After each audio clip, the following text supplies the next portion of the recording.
Saya Ika Nurkomariah akan menjelaskan tentang konsep tingkat kesukaran instrumen evaluasi pembelajaran.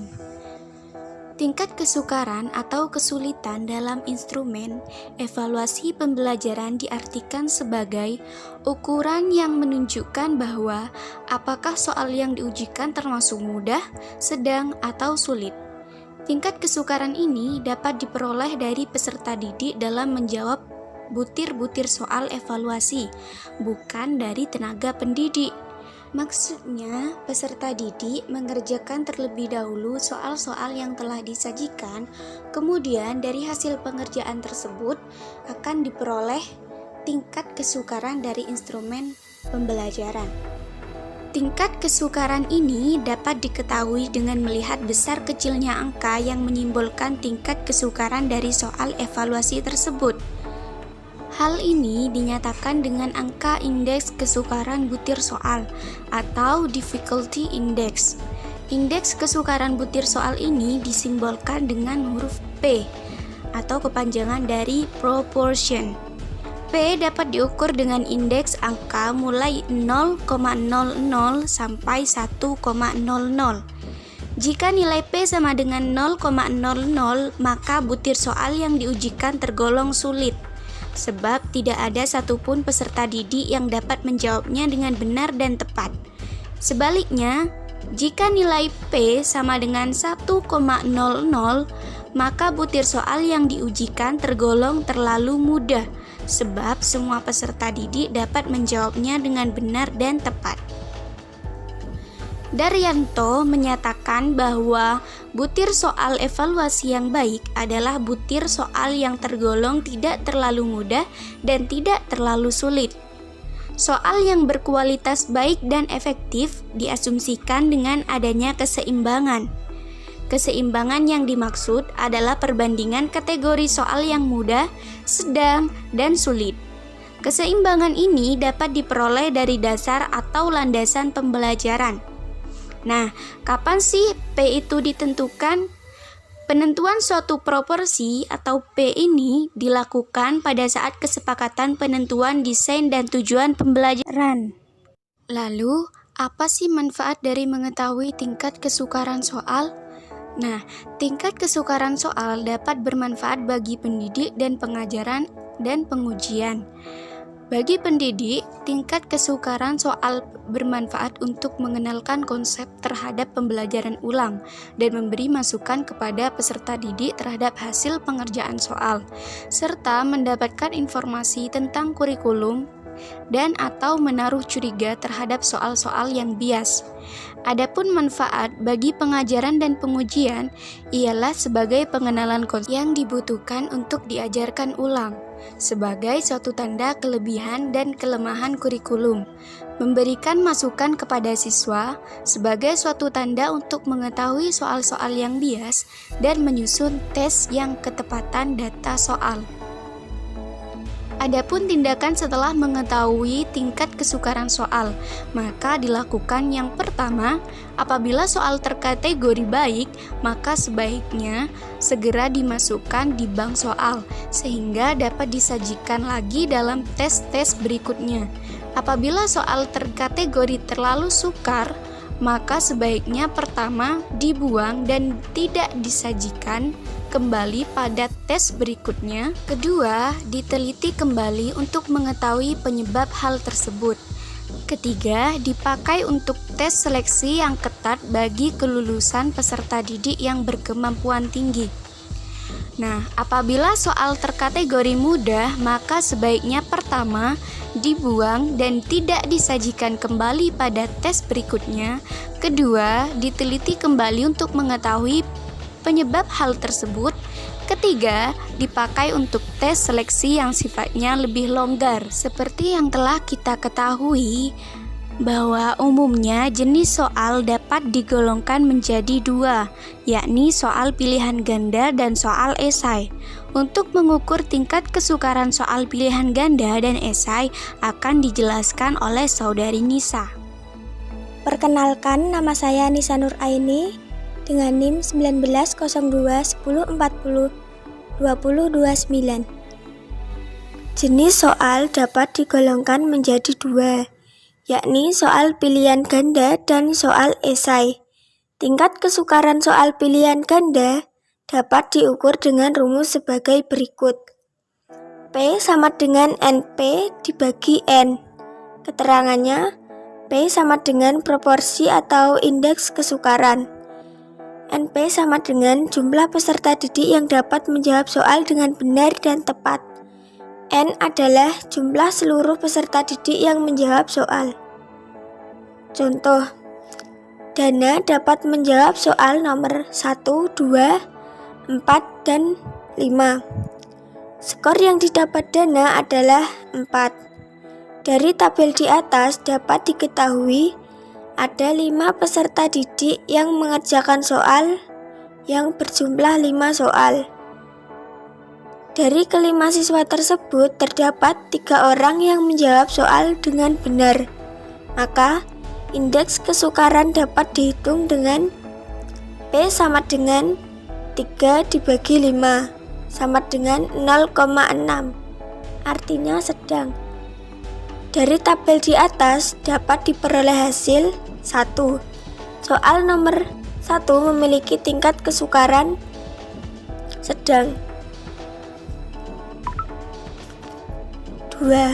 Soal nomor 2 memiliki tingkat kesukaran 2 dibagi 5 sama dengan 0,4, sedang. 3. Soal nomor 3 memiliki tingkat kesukaran 3 dibagi 5 sama dengan 0,6, artinya sedang. Nomor 4. Soal nomor 4 memiliki tingkat kesukaran 2 dibagi 5, yaitu 0,4, artinya sedang. 5. Soal nomor 5 memiliki tingkat kesukaran 3 dibagi 5 sama dengan 0,6, artinya sedang. Untuk mengetahui tingkat kesukaran soal esai dapat dihitung dengan rumus sebagai berikut. Mean sama dengan jumlah skor peserta didik pada butir soal tertentu dibagi banyak peserta didik yang mengikuti. Tingkat kesukaran soal dapat dikategorikan sebagai berikut.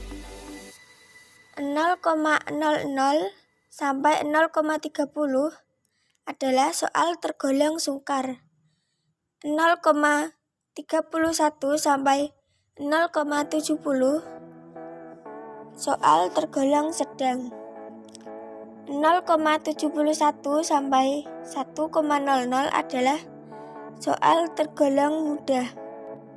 Cara kedua untuk menghitung angka indeks kesukaran item bisa dilakukan dengan skala linier, yakni dengan mentransformasikan nilai P menjadi nilai Z, di mana perubahan itu dilakukan dengan berkonsultasi pada tabel Z dengan langkah-langkah sebagai berikut. 1. Memeriksa nilai P kotor PK menjadi P nilai bersih atau PB dengan rumus PB sama dengan APK dikurangi 1 dibagi A dikurangi 1. Keterangan PB sama dengan P bersih, PK sama dengan P kotor, A sama dengan alternatif atau option yang disediakan atau dipasangkan pada butir item yang bersangkutan. 1 sama dengan bilangan konstan. 2. Mentransformasikan nilai P bersih PB menjadi nilai Z dengan berkonsultasi pada tabel kurva normal. Selain rumus di atas, dikemukakan juga rumus lain untuk mencari P bersih dengan hasil yang sama, yaitu PB sama dengan B dikurangi S per A dikurangi 1 dibagi B ditambah S. Keterangannya adalah PB angka indeks kesukaran item, B adalah jumlah tes T yang jawabannya betul, S adalah jumlah tes T yang jawabannya salah, A adalah alternatif jawaban yang dipasangkan pada item yang bersangkutan. Contoh, misalkan soal nomor 5 dari contoh di atas adalah butir item yang dijawab betul oleh 4 orang peserta didik atau B sama dengan 4. Karena jumlah peserta didik 5 orang, dengan sendirinya dapat diketahui jumlah peserta didik yang jawabannya salah, yaitu 5 dikurangi 4 sama dengan 1 orang. Banyaknya alternatif sama dengan 5. Dengan demikian, PB sama dengan 4 dikurangi 1 dibagi 5 dikurangi 1 dibagi 4 ditambah 1 sama dengan 4 dikurangi 0,25 dibagi 5 sama dengan 3,75 dibagi 5 sama dengan 0,75. 3. Menghitung angka indeks kesukaran items dengan memakai angka indeks Davis atau D menggunakan rumus D sama dengan 21,063Z ditambah 50.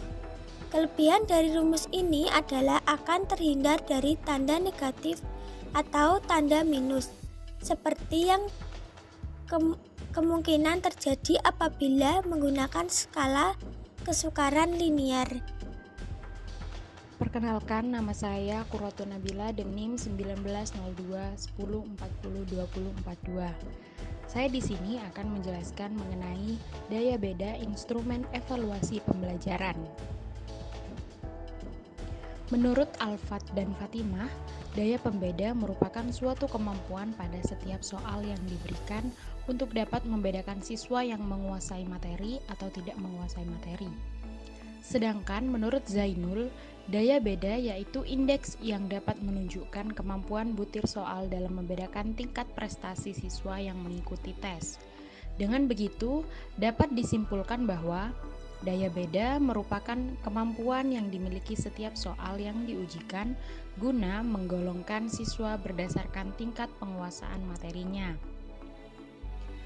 Di dalam daya beda terdapat angka yang menunjukkan besarnya daya beda tersebut, yang disebut dengan indeks diskriminasi, atau bisa disimbolkan dengan huruf D besar.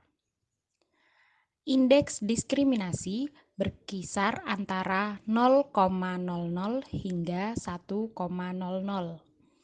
Besar kecilnya indeks diskriminasi dijadikan sebagai penentu butir soal tersebut dapat membedakan siswa yang memiliki pemahaman terhadap materi yang diujikan dan sebaliknya.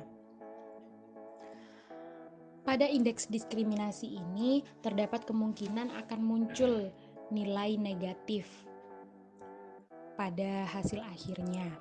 Hal itu dikarenakan adanya butir soal yang menunjukkan hasil secara terbalik. Misalkan hasil itu termasuk siswa yang tidak pandai, akan tetapi arti yang sebenarnya adalah siswa tersebut golongan pandai. Dari pernyataan tersebut, kita dapat menyimpulkan bahwa terdapat 3 titik daya pembeda, yaitu minus 1,00 yaitu daya pembeda negatif, 0,00 disebut dengan daya pembeda rendah, dan 1,00 daya pembeda tinggi positif. Untuk lebih jelasnya terkait indeks diskriminasi dan juga interpretasinya, bisa diperhatikan tabel di bawah ini. Yang pertama, apabila nilai indeks diskriminasi lebih kecil dari 0,20, maka interpretasinya butir soal tersebut daya pembedanya lemah dan butir soal tersebut dianggap tidak baik. Kemudian yang kedua, apabila indeks diskriminasi antara 0,20 hingga 0,40, maka interpretasinya butir soal tersebut sudah memiliki daya pembeda, tapi daya pembedanya bernilai sedang. Selanjutnya, apabila indeks diskriminasi bernilai 0,40 hingga 0,70, maka interpretasinya berarti butir soal tersebut memiliki daya pembeda yang baik. Kemudian, apabila indeks diskriminasi bernilai 0,70 hingga 1,00, maka interpretasinya berarti daya pembeda yang dimiliki oleh butir soal tersebut tergolong sangat baik. Dan yang terakhir, apabila indeks diskriminasi bernilai negatif, maka itu artinya butir soal tersebut daya pembedanya sangat buruk dan butir soal tersebut dianggap tidak memiliki daya pembeda. Untuk dapat menemukan nilai atau hasil dari indeks diskriminasi dapat dilakukan dengan cara menganalisis setiap butir soal yang dijawab oleh siswa yang menerima tes tersebut. Analisis daya pembeda pada butir soal dilakukan agar nilai atau indeks diskriminasi dapat ditemukan dan disimpulkan interpretasinya. Tahapan yang harus dilakukan oleh seseorang yang melakukan analisis daya pembeda yaitu 1. Membuat tabel. Dalam membuat tabel, disesuaikan dengan tahapan yang akan dilakukan. Kemudian yang kedua, menghitung jumlah peserta didik yang memiliki nilai tes tinggi yang disimbolkan dengan huruf A, dan jumlah peserta didik yang memiliki nilai tes rendah dan disimbolkan dengan huruf B. Kemudian yang ketiga, menghitung jumlah peserta didik yang menjawab benar dari kelompok siswa dengan nilai tes tinggi yang disimbolkan dengan huruf A besar, A kecil, dan jumlah peserta didik yang menjawab benar dari kelompok siswa dengan nilai tes rendah disimbolkan dengan BB. Tahapan keempat adalah menghitung indeks diskriminasi dengan menggunakan rumus seperti pada tampilan di layar, yaitu D sama dengan AA dibagi A dikurangi BB dibagi B. Itu artinya jumlah siswa yang menjawab benar pada kelompok atas dibagi dengan jumlah siswa keseluruhan yang tergolong memiliki nilai tes tinggi dikurangi dengan jumlah peserta didik yang menjawab benar dari kelompok siswa yang memiliki nilai tes rendah dibagi dengan jumlah keseluruhan siswa yang tergolong memiliki nilai tes rendah. Atau dapat disimpulkan bahwa untuk menghitung indeks diskriminasi menggunakan rumus tingkat kesukaran kelompok A dikurangi dengan nilai tingkat kesukaran kelompok B. Tahapan yang terakhir adalah menentukan daya pembeda sesuai dengan kriteria atau kategorinya seperti pada tabel di atas. Maksudnya adalah menginterpretasikan dari indeks diskriminasi yang sudah ditemukan pada tahapan yang awal. Sebagai contoh konkret dari tahapan-tahapan di atas, yaitu sebagai berikut. Terdapat data dari nilai tes mata pelajaran Bahasa Indonesia terhadap peserta les tingkat SMP, yaitu 10, 4, 9, 5, 8, 6, 8, 3, 7, 5 secara berurutan dengan nama Natasha, Didi, Nabila, Budi, Dandi, Rusli, Andre, Tina, Bagus, dan Nani. Tes ini diberikan kepada 5 orang dengan 10 butir soal Berdasarkan data tersebut, tentukan daya pembeda pada butir soal yang diujikan kepada peserta les tersebut. Jawaban 1. Membuat tabel terlebih dahulu. 2. Menggolongkan siswa berdasarkan nilai. 3. Menghitung jumlah peserta didik yang menjawab benar dari kelompok A ataupun kelompok B. 4. Menghitung indeks diskriminasi. 5. Menginterpretasikan indeks diskriminasi dari semua tahap yang telah dilakukan. Dapat diinterpretasikan indeks diskriminasinya sebagai berikut. 1. Butir soal nomor 2, 5, dan 10 cukup. 2. Butir soal nomor 1, 6, 7, 8, dan 9 adalah baik. 3. Butir soal nomor 3 dan 7 adalah sangat baik. 4.